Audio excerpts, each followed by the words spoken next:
Shortly after the awarding process of the Solid Waste Collection 2021-2026, complaints were filed with the Ombudsman against the Minister of VROMI by multiple bidders that participated in the collection of solid waste tender, who expressed concerns regarding the credibility, reliability, and transparency of the process.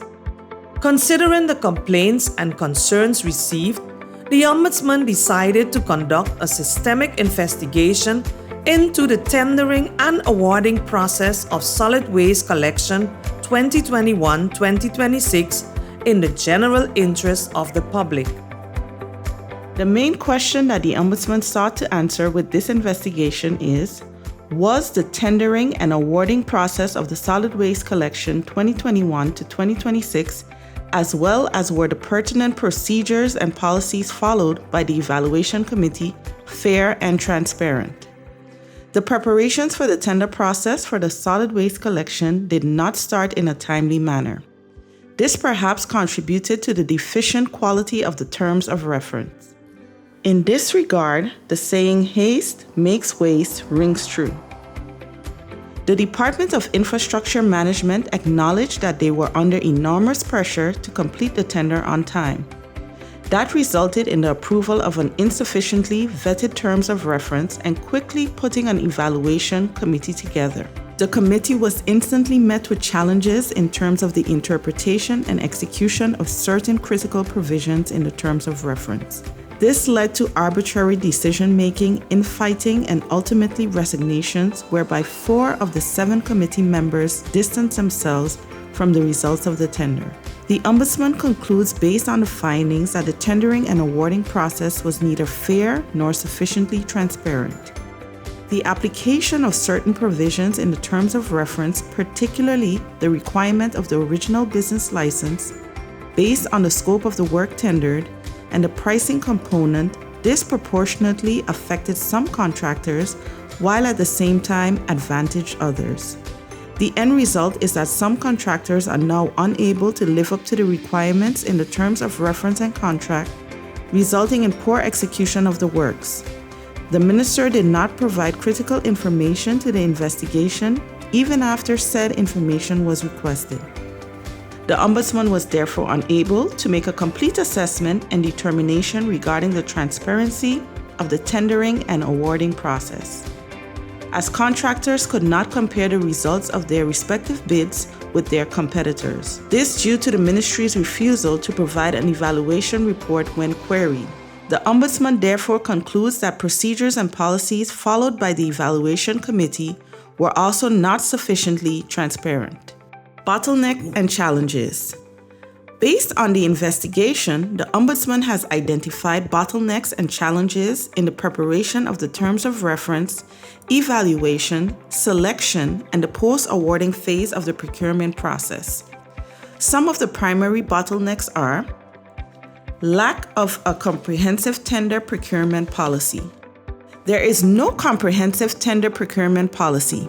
The Ministry of VROMI has recently published a tender procurement policy.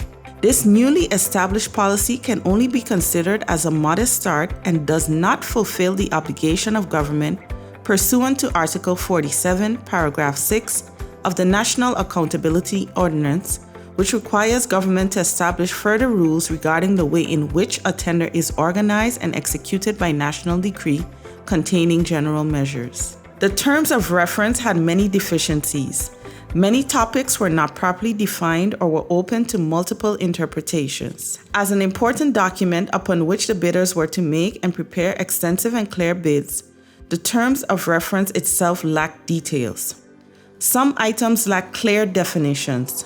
Other critical items, for example, the required documentation, also lacked clear explanation, leaving too much space for subjective interpretation.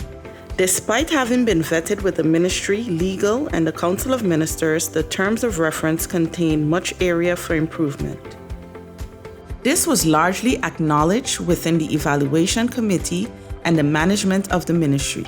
Time constraints were also mentioned as a contributing factor to the discrepancies. A comprehensive vision for waste management does not exist.